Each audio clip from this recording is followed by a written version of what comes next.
अब इस लेक्चर को मैं ये मान के स्टार्ट कर रहा हूं कि आप लोगों को फ्रेस्नेल एजप्शन पता है और आपको ये भी पता है कि आप अपने प्लेन वेव फ्रंट को हाफ पीरियड जोन में कैसे डिवाइड करते हैं, ये आपको आता है। उसका थोड़ा सा मैं एक आपको डायग्राम यहां दिखा दूं ताकि area of a half period zone में निकाल सकूं। तो उसके लिए आपने क्या कहा था कि हम लोग, हमारे पास अगर कोई प्लेन वेव फ्रंट लें, कोई प्लेन वेव फ्रंट इस तरीके से अगर ले लिया जाए, ये एक प्लेन वेव फ्रंट अगर ऐसा ले लें हम, तो इस प्लेन वेव फ्रंट के लिए आप इसका एक पोल लेते हैं, बाहर की ओर बी डिस्टेंस पर एक पॉइंट पी इमेजिन किया था आपने, और आपने ये कहा था कि इस पी को सेंटर मान करके अलग अलग स्फीयर इस तरीके से बनाएंगे कि किन्हीं भी दो स्फीयर के रेडियस में λ/2 का अंतर आए। क्यों आए?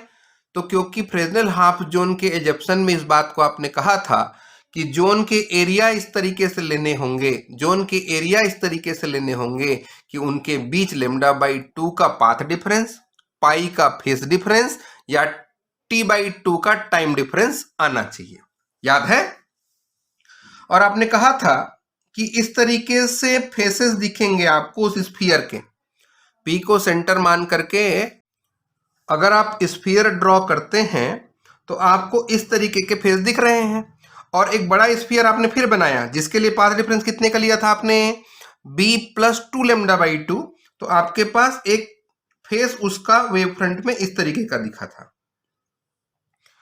फिर आपने b+3 λ/2, 4 λ/2, 5 λ/2, n λ/2 के लिए आपने जब स्फीयर बनाया तो आपके पास इस तरीके का एक सर्कल यहां पे दिख रहा है। क्लियर है बात? याद आ गया ये? याद आ गया ये? अब इसमें मैं, जैसा कि आप लोगों ने कहा था कि भाई ये जो पहला वाला एरिया घिसा है, ये वाला एरिया जो है ये पूरा, इसको आप लोगों ने कहा था कि इसको फर्स्ट हाफ पीरियड जोन बोलते हैं, और दूसरा का एरिया माइनस पहले का एरिया करेंगे। ध्यान से सुनिएगा, इस बात को आपने डिस्कस किया है। Area of the second half period zone minus area of the first half period zone, इसको आप लोगों ने सेकेंड हाफ पीरियड जोन कहा। ठीक है? Area of the first circle divided by area minus area of the second circle minus area of the first circle equals to second wave front या second half period zone. इसी तरीके से third कैसे बनेगा? Third minus second. Fourth half period zone किसको बोलेंगे आप? Fourth circle का एरिया माइनस थर्ड सर्कल का एरिया। इस क्रम में अगर area of a half period zone निकालना है, अब ध्यान से सुनिएगा, तो nवें जोन के क्षेत्रफल में, nवां जोन किसको बोलेंगे आप? nth zone equal area of nth circle minus इस nवें वृत्त का क्षेत्रफल, nवें वृत्त का क्षेत्रफल माइनस उसके पहले क्या आएगा जी? n के पहले, जैसे 2 के पहले 1, 3 के पहले 2, 4 के पहले 3, 5 के पहले 4, तो n के पहले कितना? Area of n-1 circle. चलिए, ये आपका टारगेट है। कैसे करें भाई? मान लेते हैं, अब निकालना तो ये है, तो मान लेते हैं nth सर्कल का रेडियस यहां से लेकर के ये है, ये mn है, और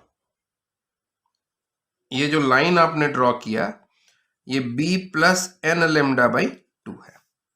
इसके जस्ट पहले आपने एक तो लिया है n-1, mn-1 मान लेते हैं ये है, तो इसका रेडियस rn-1 मान लेते हैं, और इसका रेडियस को rn मान लेते हैं।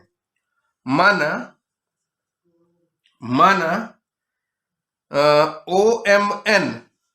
OMN क्या है? nवें वृत्त का त्रिज्या, ओ एम एन क्या है? nth सर्कल का radius, radius of nth circle is equal to r n. So O M n minus one is equal to r n minus one होगा। क्लियर है? अब यहां आ जाइए, आपको रेडियस मिल गया, लेकिन यहां एक राइट एंगल ट्रायंगल दिख गया हमको।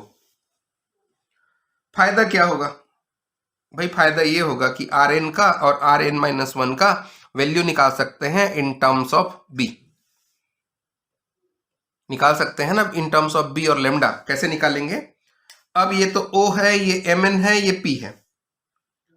तो इस ट्रायंगल में, in triangle M N O P में पाइथागोरस थ्योरम अगर लगाएं तो आपके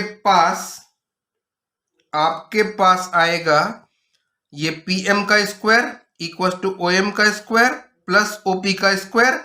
तो अगर आपको ओ एम निकालना है, ओ एम एन का स्क्वायर निकालना है, तो ये आएगा एम एन पी का स्क्वायर, एम एन पी का स्क्वायर माइनस ओ पी का स्क्वायर। एम एन को कितना माना है आपने? आर एन का स्क्वायर। एम एन पी का वैल्यू कितना है? एम एन पी का वैल्यू कितना है? B plus n lambda by two का स्क्वायर माइनस ओपी कितना है जी? बी का स्क्वायर। अगर इसको सिंपल करें तो ये हो जाएगा b square plus two b n lambda by two plus n square lambda square by four minus b square. तो ये वाला बी स्क्वायर इस बी स्क्वायर को कैंसिल करेगा, क्योंकि यहां जो लेमडा है उसका मान बहुत कम है। आपके पास जो ये प्रकाश लिया है आपने, उसके लिए तरंग दैर्घ्य का मान बहुत कम होता है, और तरंग दैर्घ्य का मान बहुत कम है। तरंग दैर्घ्य का मान बहुत कम है, एंगस्ट्रॉम के रेंज में लेते हैं आप 10 की घात 10 मीटर के रेंज में, तो उसका जो स्क्वायर होगा वो बहुत कम होगा, और बहुत कम होगा तो इसको क्या करेंगे? इसके रिस्पेक्ट में इसको नेग्लेक्ट कर देंगे। तो आपके पास आर एन स्क्वायर का जो वैल्यू है ये निकल के आ रहा है, ये 2 और ये 2 कैंसिल, बी एन लेमडा, ये इक्वेशन 1 ले लीजिए। इसी प्रकार अगर मैं आपसे पूछूं आर एन माइनस वन का वैल्यू कितना निकालेंगे आप? अगर आपसे पूछा जाए कि आर एन माइनस वन का वैल्यू कितना आएगा, ये क्या बोलेंगे आप? भाई बिल्कुल यही प्रोसेस फिर लेंगे, और इस प्रोसेस को लेने के बाद आर एन माइनस वन का मान निकाल लेंगे। आर एन माइनस वन कितना लिखेंगे आप? तो सिमिलरली इसी प्रकार से आर एन माइनस वन कितना आएगा? यहां आ जाएगा आर एन माइनस वन का स्क्वायर, ये होगा बी एन माइनस वन और लेमडा, और लेमडा स्क्वायर का मान बहुत कम है इसलिए यहां भी नेग्लेक्ट कर देंगे। तो आपके पास ये आ गया इक्वेशन नंबर 2। अब हमको क्या चाहिए? nth जोन चाहिए, है ना? nth जोन कैसे होता है? एरिया ऑफ ये nth circle minus area of m n minus one circle, है ना? तो nth zone equal to circle का area pi r square,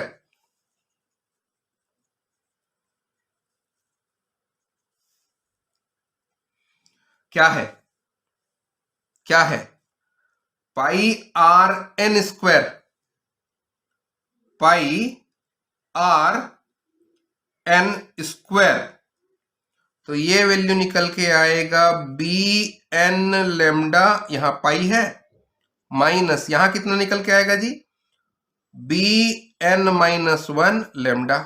solve कीजिए, pi b n lambda minus, multiply करेंगे तो ये हो जाएगा minus pi b n lambda, minus minus का प्लस, पाई बी लेमडा। तो ये वाला टर्म कैंसिल, आपका nth जोन निकल के आ गया एन बी लेमडा। ये है आपका इक्वेशन नंबर 3। ठीक है, इसका मतलब अगर इस इक्वेशन को ध्यान से देख लें आप, एन बी लेमडा की वैल्यू, nth जोन की वैल्यू, इसका मतलब ये है कि जो जितने भी जोन हैं आपके पास, सब जोन का क्षेत्रफल लगभग एक समान है ना। और nवें अर्धकाल जोन की त्रिज्या, nवें अर्धकाल जोन की त्रिज्या रूट अंडर n के अनुक्रमानुपाती है। n ही तो बदल रहा है, 1 2 3 4 5 6 7 8 9। इसका मतलब क्या, इसका मतलब हम लोग ये कह सकते हैं कि nth हाफ जोन का रेडियस रूट अंडर, ये स्क्वायर चला जाएगा तो radius of nth half period zone Rn is proportional to root under n। इसका मतलब ये कि जैसे जैसे n का वैल्यू बढ़ते जाएगा, ये जो सर्कल के बीच का डिस्टेंस है वो कम होते जाएगा। शुरू में थोड़े दूर, फिर थोड़े कम दूर, जैसे शुरुआत में देखेंगे थोड़ा, जब बहुत दूर है दोनों, फिर कम हुआ, फिर कम हुआ, फिर कम हुआ, फिर कम हुआ, इस तरीके से लास्ट में लगभग एक दूसरे के पास पास आते जाएंगे। मतलब ये n का वैल्यू जैसे जैसे बढ़ते जाएगा, n का वैल्यू जैसे जैसे इंक्रीज करते जाएंगे, दो कंजिक्यूटिव सर्कल के मिडिल का जो डिस्टेंस है, दो क्रमागत वृत्तों के बीच का जो अंतराल है, जोन की जो चौड़ाई है, वो कम होते जाएगा। ध्यान रखिएगा, n का मान बढ़ने के साथ साथ जोन की चौड़ाई कम होगी। ठीक, अब जोन का चौड़ाई कैसे निकालेंगे जी? जोन का चौड़ाई कैसे निकालेंगे? तो जोन का चौड़ाई अगर निकालना है तो पहले का चौड़ाई निकालना है, तो क्या, इसका चौड़ाई अगर निकालूंगा, ये वाला चौड़ाई निकालना है, तो ये टोटल रेडियस कितना है देखिए, यहां से लेकर के यहां तक, ये दूसरे का रेडियस माइनस पहले का रेडियस। तो nth जोन का अगर चौड़ाई निकालें तो n-1 को घटा दो Rn में, यहां से लेकर यहां तक पूरा Rn है, और यहां से लेकर के यहां तक Rn-1 है, तो ये चौड़ाई कितनी होगी? चौड़ाई कितनी होगी? ब्रेथ कितना होगा? ब्रेथ ऑफ nth जोन, ये निकल के आएगा Rn-1।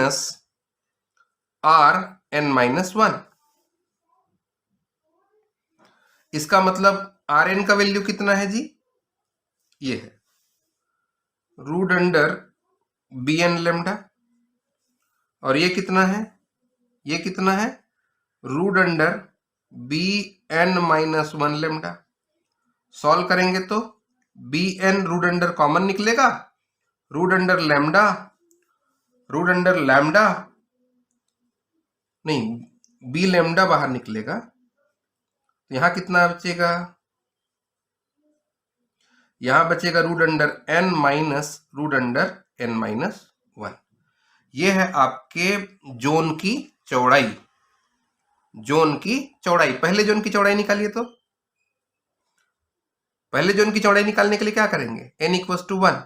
n=1 कहने का मतलब फर्स्ट जोन के लिए, तो फर्स्ट जोन के लिए कितना निकल के आएगा जी? b लैम्डा n2 होगा। फर्स्ट जोन निकालेंगे तो दूसरे में से पहला, तो फर्स्ट जोन के लिए रेडियस निकलेगा R1, R1 निकल के आएगा b लैम्डा। ठीक है, R0 तो शुरुआत से, यहां सेंटर से खत्म, ये खत्म।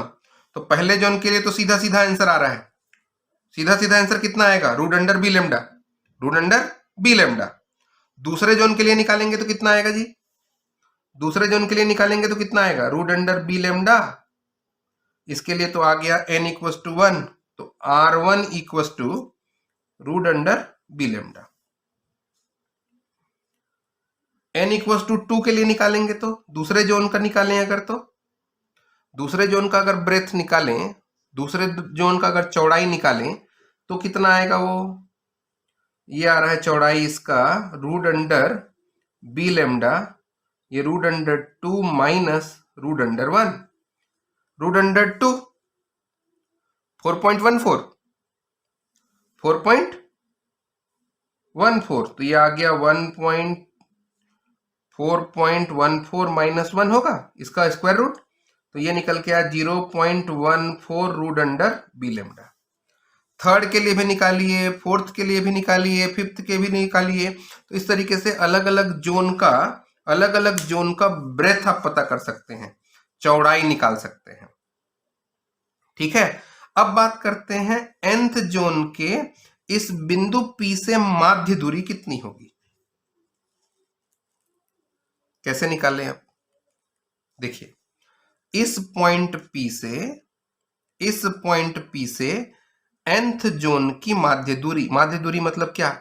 mn और mn-1 के बीच के कोई पॉइंट की दूरी कितनी होगी? कैसे निकालें जी?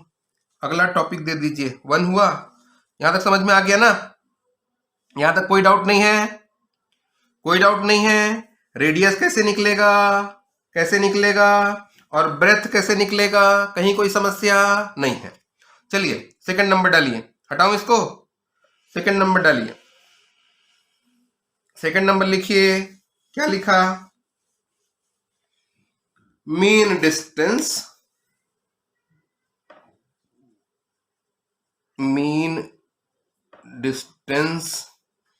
Of nth zone from P।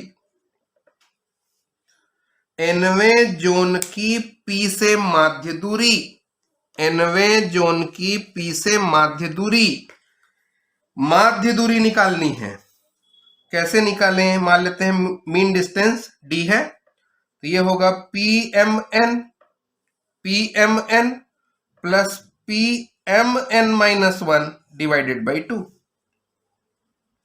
PMN की वैल्यू पता है कितना है? PMN की वैल्यू पता है कितना है? B plus n lambda by 2 plus इसका कितना होगा जी? B प्लस, इससे पता चल रहा है मेरे को ना, n की जगह n-1 रखिए, तो B plus n-1 lambda by 2 divided by 2। आगे आएगा, सॉल्व कीजिए भैया, तो ये हो गया B और B का 2B, n लेमडा बाई 2 और n लेमडा बाई तो 2, तो 2n लेमडा बाई 2 और minus lambda by 2, minus lambda by 2, क्या आएगा बेटा? डिवाइडेड बाई 2, तो 2b बाई 2 कर दें अगर, प्लस इसको लिख दो सीधा 2n-1 लेमडा बाई 2 कॉमन निकालो डिवाइडेड बाई 2। सेपरेट करके लिख दिया, सेपरेट करके लिख सकते हैं ना ऐसा, तो क्या आएगा? ये 2 cancel, b plus 2n-1 lambda by 4, ये निकल के आया आपका मीन डिस्टेंस P से nth जोन की माध्य दूरी। nth जोन पे इफेक्ट अगर निकालना है तो आपको फ्रेजनल एजप्शन से पता है कि ये पहला एरिया पे डिपेंड करेगा। यहां जो इफेक्ट पड़ेगा इस P पॉइंट पे, रिजल्टेंट इफेक्ट की बात करते हैं nth जोन के कारण, वो डिपेंड करेगा एरिया पे। किसके एरिया पे? इस जोन के। इस जोन का रेडियस कितना निकाले हो जी आप? Pi b lambda. जोन का रेडियस कितना निकाले हैं आप? Pi b lambda, sorry b lambda निकाले हैं, तो एरिया कितना निकलेगा? पाई बी लेमडा का स्क्वायर। दूसरा किस चीज पर डिपेंड करता है? तो आप कहते हैं इसकी दूरी कितनी है, तो इस nth जोन का mean distance from point P कितना है? पॉइंट P के लिए मीन डिस्टेंस ये है, इसके अनुक्रमानुपाती होगा, डायरेक्टली प्रोपोर्शनल होता है। Rn is proportional to, sorry Rn is inversely proportional to ना, डिस्टेंस के इनवर्सली प्रोपोर्शनल होता है, लिखे शायद ना, दूरी के व्यतक्रमानुपाती होता है, तो 1 by b plus 2n minus 1 λ/4। तीसरा आपने क्या कहा था, इस एंगल पे डिपेंड करता है। तो nth जोन के लिए एंगल अगर थीटा n हो तो ये जो resultant effect at point P होगा ये प्रोपोर्शनल होता है 1 प्लस कॉस थीटा n के।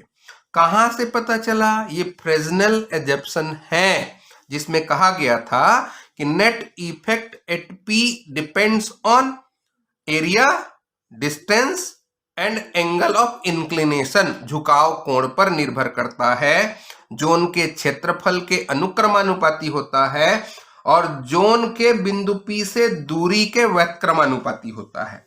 तीनों को मिला दें अगर, इन तीनों को, तो क्या कहेंगे आप, Rn होगा, ये होता है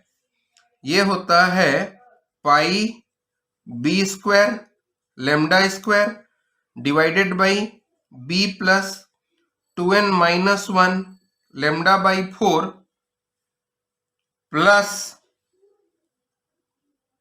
प्लस यहां प्लस क्या है, प्लस अलग अलग मत करो, इसको सीधा सीधा लिख दो, 1 plus cos theta n। Clear है बात। अब अगर आप इसको सिंपली देखें तो जैसे जैसे n का वैल्यू बढ़ते जाएगा थीटा की वैल्यू उसके साथ बढ़ता जा रहा है। जैसे जैसे n का मान बढ़ता है थीटा, जैसे यहां पे रहेंगे थीटा का मान थोड़ा कम होगा, ऊपर गए तो थोड़ा ज्यादा, तो n का वैल्यू बढ़ने से एंगल ऑफ इंक्लिनेशन भी बढ़ता है।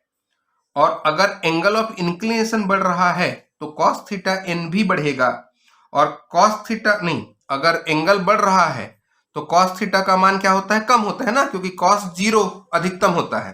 तो एंगल बढ़ते जा रहा है तो कॉस थीटा n का मान घटते जाएगा, और घटते जाएगा तो यहाँ पे जो रिजल्टेंट इफेक्ट है, रिजल्टेंट एम्पलीट्यूड है, वो कम हो जाएगा। राइट। तो ये निकाल दिए आपने फ्रेस्नेल हाफ पीरियड जोन का एक पार्ट। लास्ट पार्ट जिस पर डिस्कशन बाकी है उसको हम लोग अगले लेक्चर पर डिस्कस कर लेते हैं। किसके लिए, इस पूरे वेव फ्रंट के लिए। पूरे वेव फ्रंट का इफेक्ट इस पॉइंट P पे निकालना है, पूरे वेव फ्रंट का इफेक्ट इस पॉइंट P पे निकालना है। अब वो कैसे निकालेंगे उसको अगले लेक्चर पे देखते हैं।